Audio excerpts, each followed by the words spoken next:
Tomorrow is Memorial Day. First observed in 1868, not long after the conclusion of the Civil War. It reminds us that many of the opportunities and freedoms we enjoy today were not won without sacrifice or loss.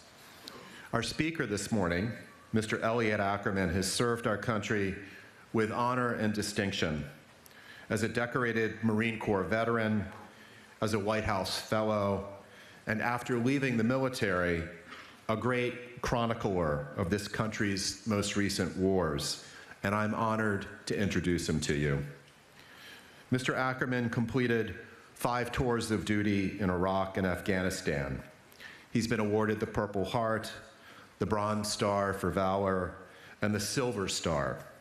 In awarding him the latter, his commanders wrote, "Second Lieutenant Ackerman's bold leadership, personal initiative, and total devotion to duty reflected great credit upon him and were in keeping with the highest traditions of the Marine Corps and the United States Naval Service." Above all, Mr. Ackerman is a storyteller and a writer of remarkable breadth and power, of novels, essays, and memoir, including The Fifth Act, America's End in Afghanistan, a moving meditation on war, friendship, and most of all, duty, particularly our duty to those left behind. Mr. Ackerman's writing has appeared in The New Yorker, The Atlantic, The New Republic, The New York Times Magazine, Esquire, Time, and Harper's Magazine. He is the author of 9 books, and he's been nominated for the Dayton Literary Peace Prize, the National Book Award for Fiction, and the Andrew Carnegie Medal for Excellence in Fiction and Nonfiction. So please join me in welcoming Mr. Elliot Ackerman to Deerfield.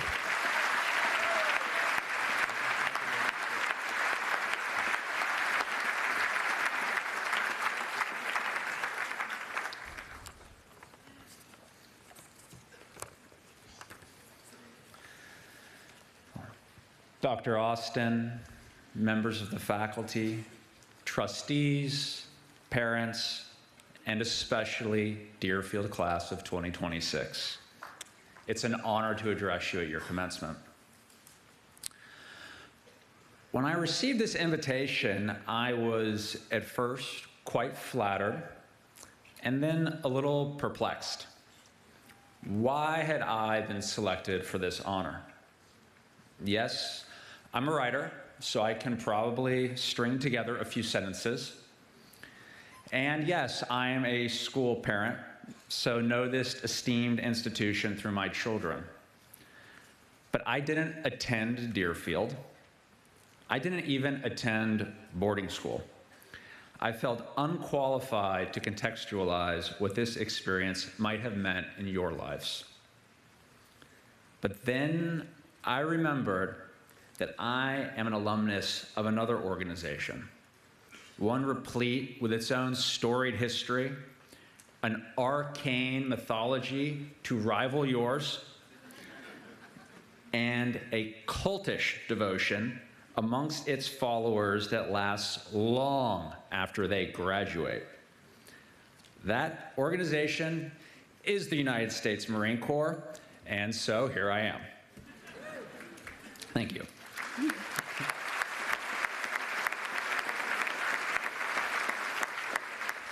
So your motto at Deerfield is, "Be worthy of your heritage." I think that's a pretty good motto. And it reminds me of the Marine Corps motto, which is the Latin "Semper Fidelis," always faithful. But what does it mean to be worthy or faithful? How do we remain part of an institution after we've left it? And that's what I'd like to talk about today. So my path to the Marine Corps began in an unlikely place, Georgetown Day School in Washington, D.C. GDS was as progressive as they come in a school. We called our teachers by their first names, had open campus starting in 9th grade. We did not have sit-down meals. We didn't even have a cafeteria. We were encouraged to wander off campus to get lunch at the nearby Safeway, gas station, or Chinese restaurant. As for a school motto, we didn't have one of those either. We did have a mascot, though. Ours wasn't as ferocious or as intimidating as a green door. But it was pretty close. Ours was a fuzzy green grasshopper. You can imagine how at sports games a cry of "Go Hoppers!" struck fear into the hearts of our rivals. That is all to say that at the end of junior year, when I announced my intention to join the Marines, America's premier warfighting force, an institution known for storming beaches and ironclad discipline, it was met with a few raised eyebrows. A concerned school guidance counselor called my parents just to make sure everything was okay on the home front. I also wasn't the upstanding citizen you see before you today.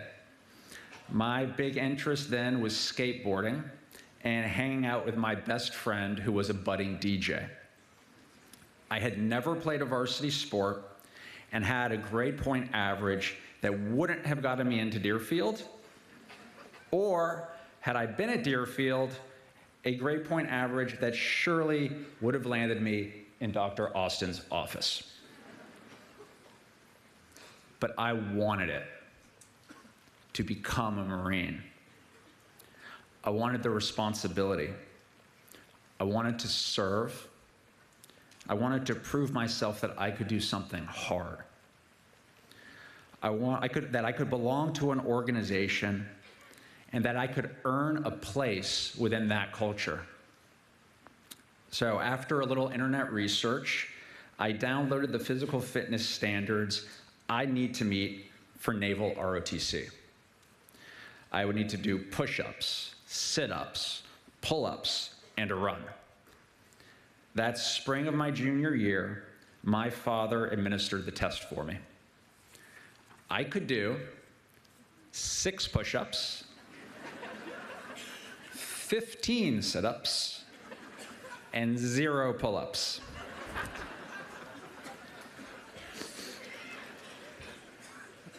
I can't remember my run time, except to say that I walked most of it clutching my side. When the test was over, my father looked at me and said, "Well, I guess we have some work to do." And so we did, all summer. I came back for senior year transformed. That year, I lettered in 3 varsity sports. Granted, this was for the Hoppers, so it sounds more impressive than it was. And earned myself a Naval ROTC scholarship. Back in 1998, when I sat where you sit today at high school graduation, I was on my path to becoming a Marine officer. Interestingly enough, one of my classmates would follow a similar path.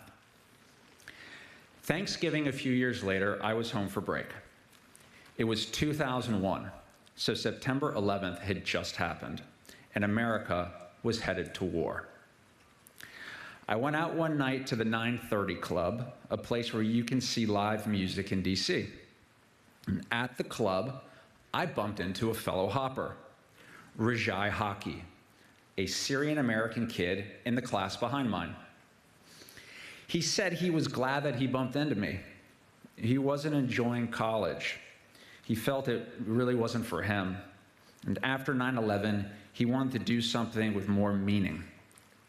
He said he'd heard that I was heading into the Marines as an officer, and that he was thinking about dropping out of college to enlist. We talked a little bit about the Marine Corps. I offered him some advice and told him to call me if I could help. We went our separate ways, and I didn't think much of it. Until a few more years later. I was home for spring break. It was March 2003. 2 months before I would graduate college and become a second lieutenant in the Marines. America was about to invade Iraq. I sat at the breakfast table reading a copy of the Washington Post. They had published a feature called Faces of the Invasion. Portraits of service members sitting in Kuwait ready to enter Iraq. And there he was, Lance Corporal Rajai Hockey, paralegal clerk, 3rd Marine Air Wing. Amazing, I thought. He had enlisted after all. He was a clerk, so I wasn't too worried about his safety. I saved the newspaper, also not thinking much of it. I still had a year of training to go before I would become an infantry officer. Now, fast forward another year and a half. It's October 2004.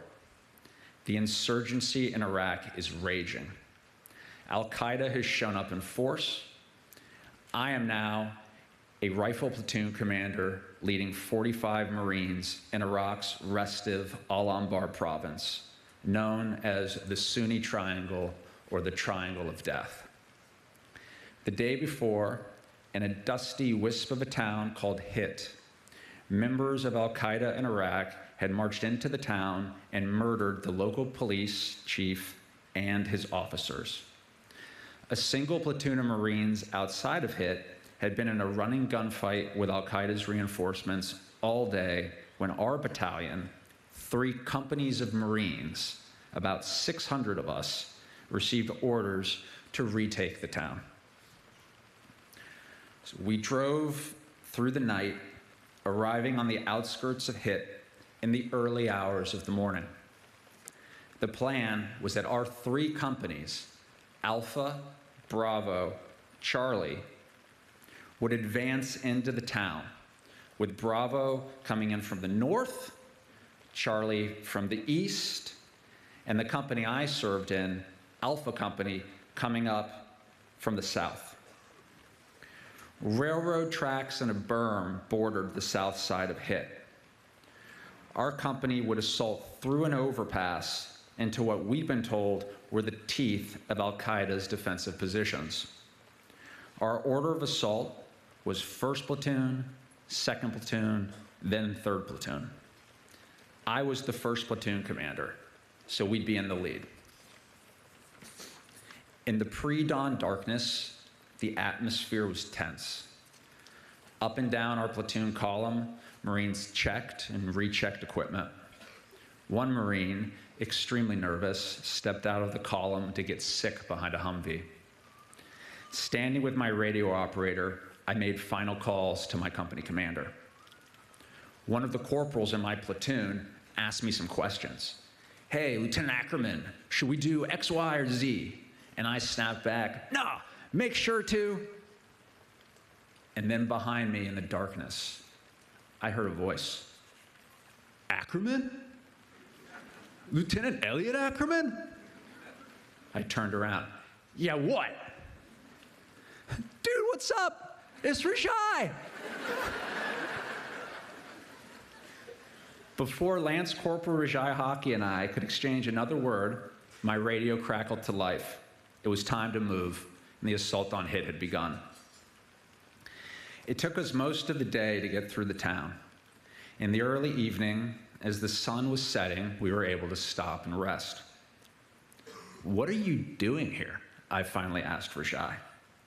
He explained that he'd been assigned as an interpreter to my company. He was Syrian American, after all, a fluent Arabic speaker, and so had been reassigned from the air wing to the infantry. Although that day's operation in Hit hadn't been too costly, we were getting ready to fight in Fallujah, a large battle that was coming next month. He would be with us throughout. It was really good to see a face from home. I told him there was something we needed to do before Fallujah. He knew exactly what I was talking about. The 2 of us climbed up onto a pile of rubble. In our Marine Corps combat uniforms, with our rifles slung across our chests, we posed for a photo for the Georgetown Day School Alumni Magazine.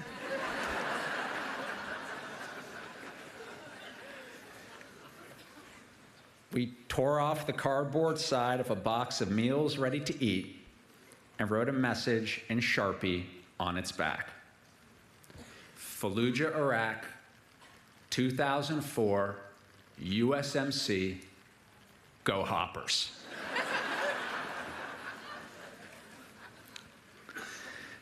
A few weeks later, our platoon entered Fallujah, which would be the largest urban battle the Marine Corps had fought since Vietnam.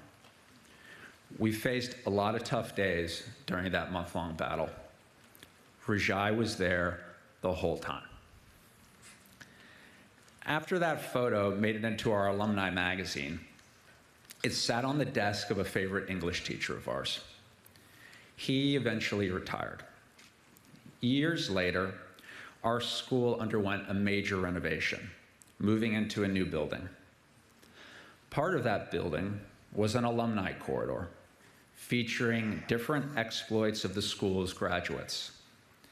As I mentioned, we had very progressive DNA in our school. So prominent among those graduates are social justice advocates, legislators, artists, and musicians. But positioned among them on the hall, and equally valued by our school, is that photograph of Rajai and me in 2004, posing proudly in our combat uniforms with our torn off half of a meals ready to eat box. That photograph is part of our school's heritage now, and part of the Marine Corps' heritage too. The heritage you carry isn't a singular heritage. Most of you are headed off to universities, which you have worked very hard to get into. Those schools have their own heritages. After that, many of you will join other organizations, businesses, law firms, the list goes on. Some of you will create organizations of your own and define new heritages. So let me give you a last piece of advice. When I was heading into the Marine Corps, I couldn't have been more enthusiastic. During my college years, while I was in Naval ROTC, I was so enthusiastic that I volunteered as an unpaid intern at the Pentagon during my Christmas breaks. Yeah, big nerd. Instead of taking a vacation, I sat at a desk in the bowels of the Pentagon doing menial work, and I loved it. During one internship, I worked for the Assistant Secretary of Defense for Special Operations and Low-Intensity Conflict. Basically, the civilian who ran special operations for the Pentagon. And early one morning, on the day after Christmas, I came into work. The office was empty, aside from a retired Navy SEAL who worked a few desks down from mine. I didn't know him well, but knew he had been highly decorated for valor and forced to medically retire after a parachute accident during the invasion of Panama. As I sat at my desk, wearing my Naval ROTC midshipman's uniform with my high and tight haircut, he came over to talk to me. He wished me a Merry Christmas and then said, "Hey, Ackerman, it's great that you're here trying to get experience and working so hard. I have a lot of respect for that. But let me give you some advice. I've worked with a lot of Marines over the years. Some great, some not so great. The ones who were the best at their jobs were always the ones who never forgot who they were before they became Marines. Don't you forget that either." Looking out at all of you, I see the young gentlemen in their class ties and blazers, and the young ladies in their white dresses. You all look great. How hard each of you has worked to reach this point, to wear today's uniform, to become a graduate of this esteemed institution. You define this institution. Yet, you are each unique. You are each defined by something you brought to this place before you became part of it. Protect that part of yourself at all costs. It's your special sauce. Never think of what makes you different as a liability. Your special sauce is what will allow you to make the greatest contribution to any endeavor. So, class of 2026, that's it for my advice. This day is the moment of divergence, the last time you will sit together as one. Imagine the many paths you will take, how far afield some of you will go. But rest assured, you will find each other later. That might be on a battlefield, in a boardroom, or simply when you bump into one another with your families on the beach and say hi.